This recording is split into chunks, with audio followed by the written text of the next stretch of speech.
Hi guys, this equipment we call it is a racking arm on a drilling rig.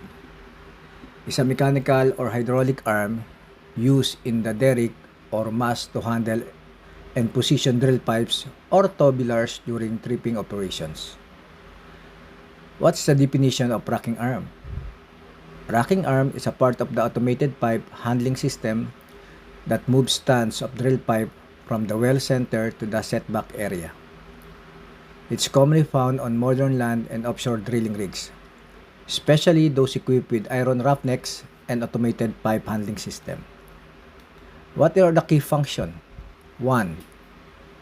Gripping the drill pipe stand once it's pulled out of the hole. 2.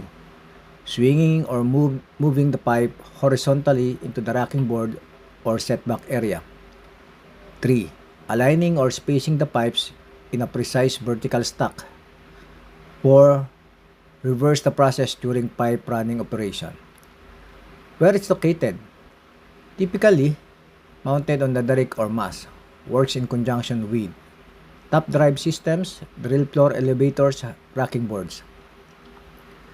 Type of racking system: manual racking done by derrickman, semi-automated racking arm, mechanized movement but still operator controlled.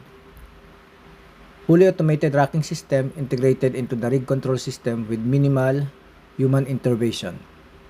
Benefits of using racking arms: improve safety, reduce the need for derrickman to manually rack pipe, efficiency, faster tripping in-out times, precision, controlled handling reduces pipe damage and misalignment. Automation reduces rig crew fatigue and error.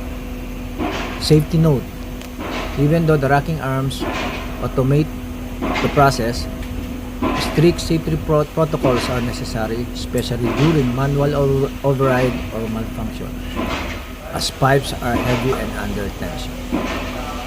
Hi guys, thank you for watching. Please subscribe and follow.